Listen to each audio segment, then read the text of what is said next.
Parmi les phénomènes dont le développement s'est accéléré au cours des dernières années et qui ont contribué le plus fortement à défaire les collectifs et à affecter les personnes jusqu'à les ronger de l'intérieur et leur pourrir la vie, il faut compter au premier chef les dispositifs d'évaluation, de hiérarchisation, de construction et d'affichage de palmarès. Ces dispositifs reposent surtout sur des critères quantitatifs imposés de l'extérieur par des commissions d'experts. La multiplication des dispositifs de ce type, aujourd'hui présents dans pratiquement tous les domaines, l'école, l'université, la recherche, l'hôpital, la police, les arts et la culture, l'administration et bien sûr les entreprises, ont pour effet de multiplier les épreuves auxquelles les gens sont soumis, non seulement dans le travail, mais aussi dans toutes les autres dimensions de la vie quotidienne. Ces dispositifs d'évaluation, c'est-à-dire de hiérarchisation, de sélection et d'élimination, prétendent prendre appui sur une exigence de justice et de transparence. Mais ces dernières sont envisagées de façon strictement méritocratique et individuelle. À la justice sociale, qui se donnait l'égalité pour norme et pour objectif de compenser les inégalités sur une large échelle, s'est ainsi substituée partout une conception discriminatoire de la justice qui entend sélectionner et récompenser, notamment par un système de primes, les meilleurs, les champions, les performants, dans une logique qui se prétend dominée par la recherche de l'excellence.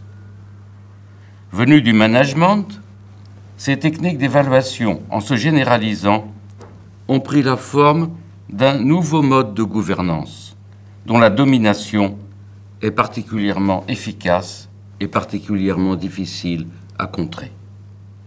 En organisant la lutte de tous contre tous, elle tente à détruire les formes de solidarité et d'entraide par lesquelles les acteurs de la vie sociale se liaient pour opposer une résistance collective à l'oppression.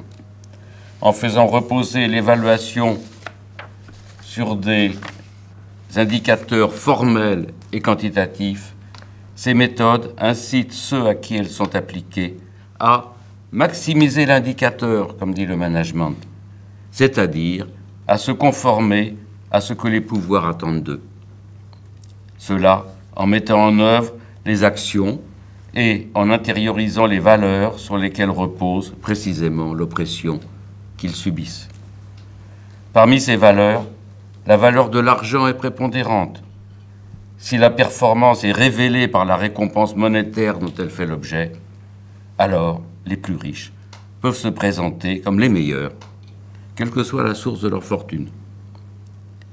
Dans un monde social où chacun est sans arrêt sous la menace de l'épreuve et est incité, à son tour, à mettre les autres à l'épreuve pour les récompenser, les sélectionner ou les éliminer, la vie sociale devient simplement intenable et parfois infernale. Des mesures concrètes doivent et peuvent être appliquées pour mettre fin à la tyrannie de l'excellence. Elles sont multiples. Parmi les premières à mettre en œuvre, on peut mentionner la suppression des systèmes de primes individuelles et de la gestion par objectif, la préférence donnée au long terme sur le court terme qui a pour effet de retarder le moment de l'épreuve, la relativisation de l'évaluation par la prise en compte de l'incertitude, qui est toujours le lot commun, et aussi par la reconnaissance de la pluralité des manières d'être au monde et d'y jouer sa vie. Il n'y a pas de vie réussie, ni de vie ratée. Personne n'est inutile, personne n'est de trop. À bas l'excellence.